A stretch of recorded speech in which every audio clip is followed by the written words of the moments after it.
আসসালামু আলাইকুম, সবাই কেমন আছেন? আশা করি ভালোই আছেন। আমরা আজকে ওয়েব ডিজাইনের আরেকটি নতুন পর্ব নিয়ে চলে আসলাম।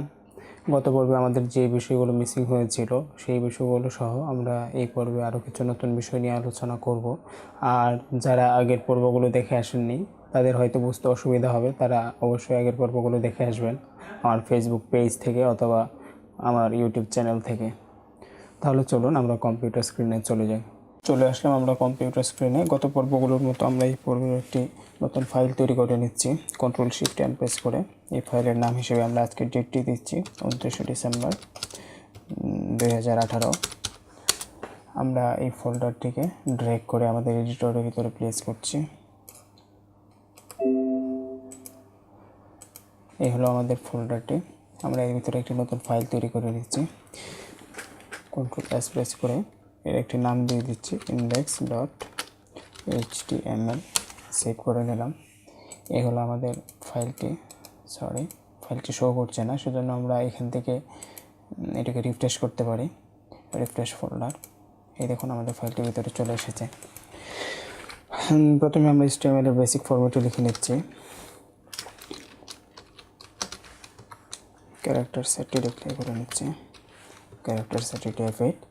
আমরা গত পর্বে অর্ডার্ড লিস্ট এবং আনঅর্ডার্ড লিস্ট নিয়ে আলোচনা করেছিলাম। এই পর্বে আমরা অর্ডার্ড লিস্ট এবং আনঅর্ডার্ড লিস্টের কিছু টাইপ নিয়ে আলোচনা করব। প্রথমে আমরা আনঅর্ডার্ড লিস্টের কিছু টাইপ নিয়ে আলোচনা করি। প্রথমে আমরা একটা আনঅর্ডার্ড লিস্ট তৈরি করে নিই।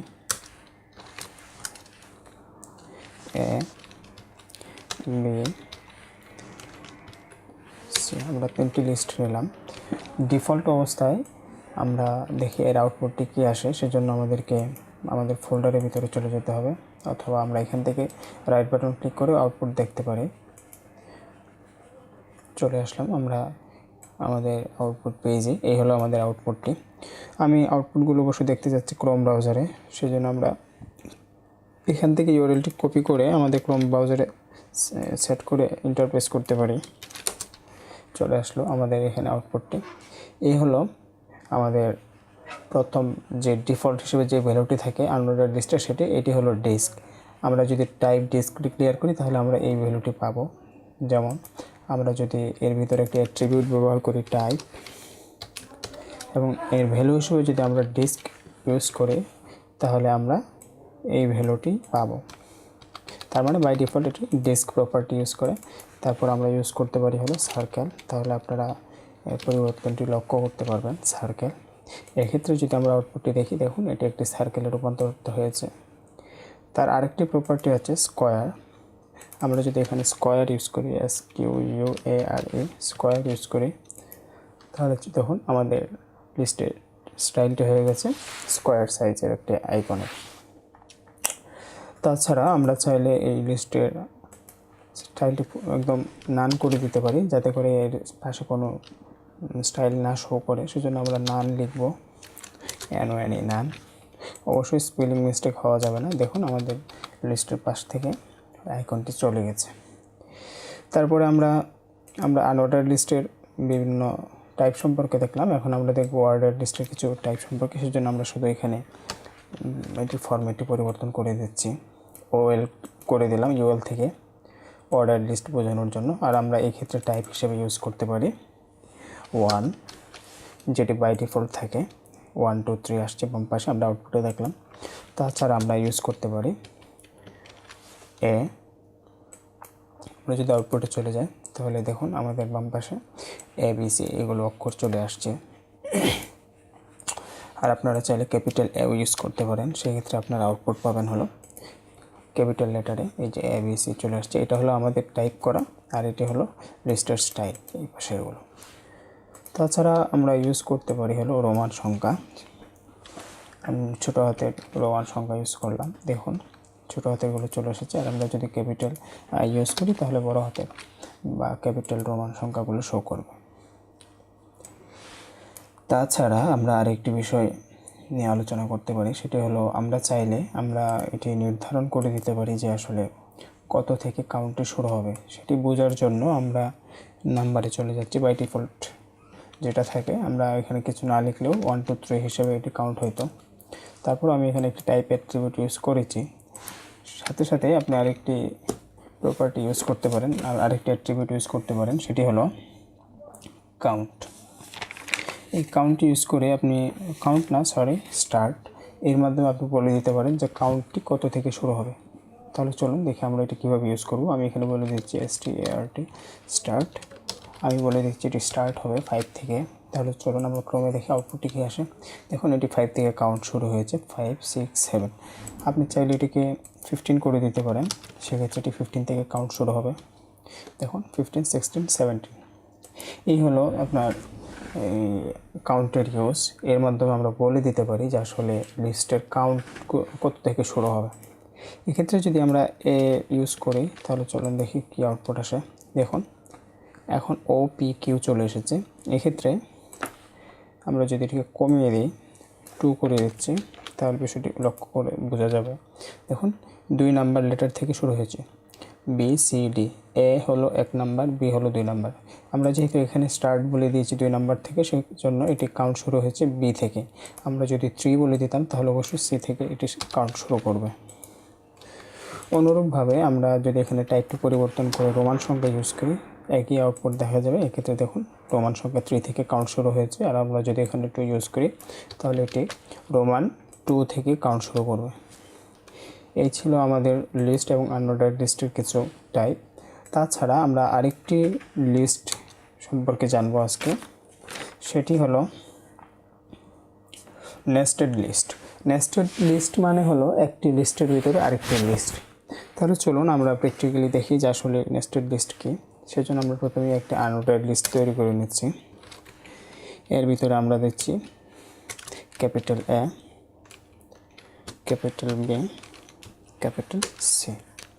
আমরা চাচ্ছি এই বি যে লিস্টটি আছে এর ভিতরে আরেকটি লিস্ট তৈরি করতে। আমরা সেজন্য এটিকে এন্টার দিয়ে নিচে নামিয়ে দিলাম। আমরা এর ভিতরে আরেকটি লিস্ট নেব, সাথে বি অংশটাও থাকবে। সেজন্য আমরা এর ভিতরেই লিখছি UL এর ইনটেক। তারপরে এর ভিতরে আমরা স্মলার অক্ষরে লিখব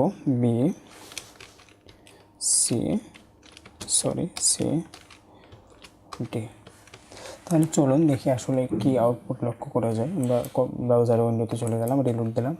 দেখুন এই হলো আমাদের প্যারেন্ট লিস্টগুলো। তারপর এই বি লিস্টের ভিতরে আমরা আরেকটি আনঅর্ডার্ড লিস্ট ইউজ করেছিলাম, সেটি এখানে চলে এসেছে। এই ক্ষেত্রে একটি জিনিস লক্ষণীয় যে আমরা প্রথমেই পেয়েছি হলো ডেস্ক লিস্ট স্টাইল হিসেবে, পরে আমরা পেয়েছি সার্কেল। আমরা যদি এর ভিতরে আরেকটি লিস্ট ইউজ করি, এই হলো আমাদের প্রথম লিস্টের LI।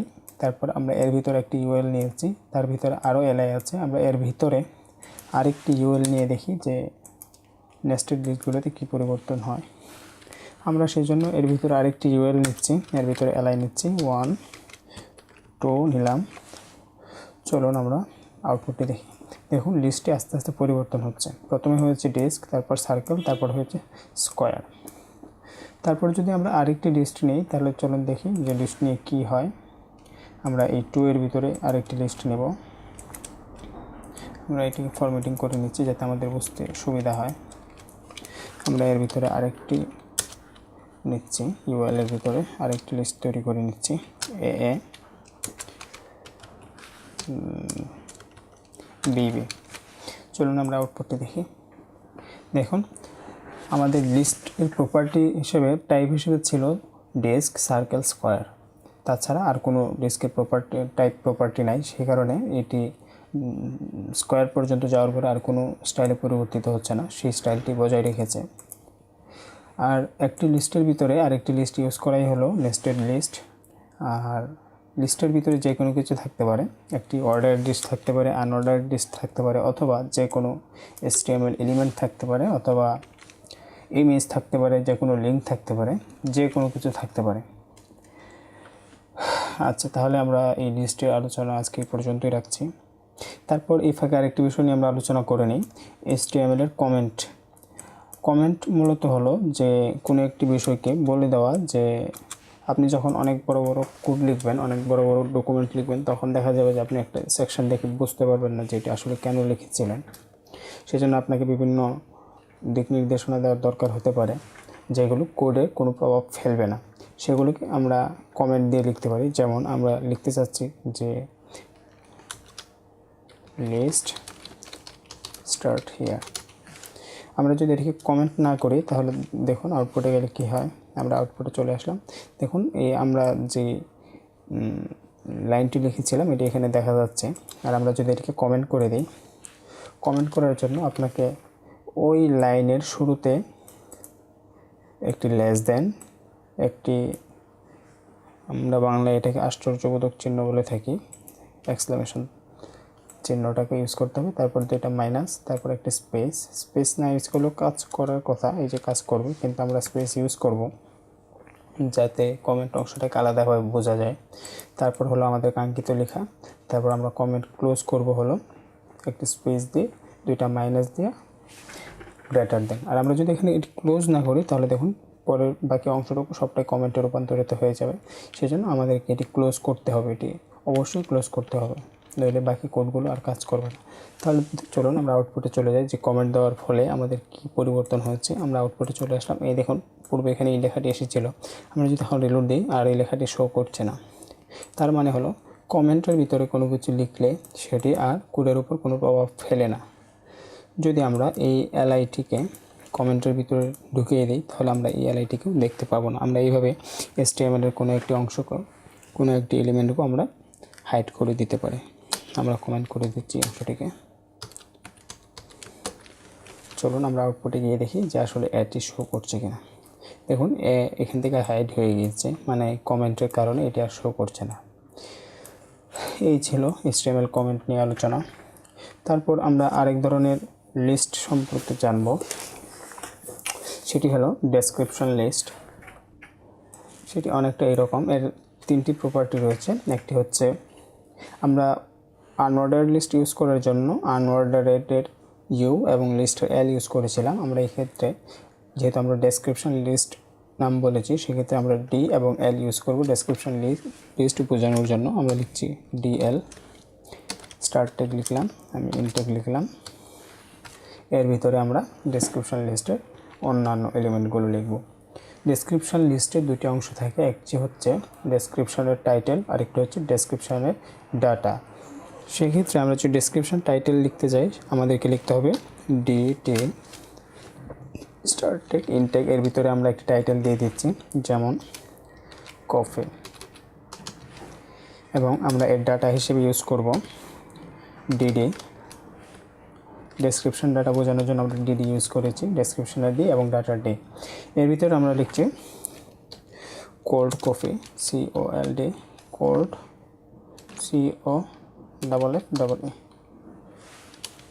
তারপর আরেকটি ভ্যালু নিচ্ছি আমরা হট কফি। যদি কোথাও কোনো স্পেলিং মিস্টেক হয়ে থাকে ওটা অবশ্যই ধরবেন না, কারণ আমরা আসলে এদিকে এখন নজর দিচ্ছি হলো কোডিংয়ের দিকে, আমরা স্পেলিংয়ের দিকে এতটা নজর দিচ্ছি না।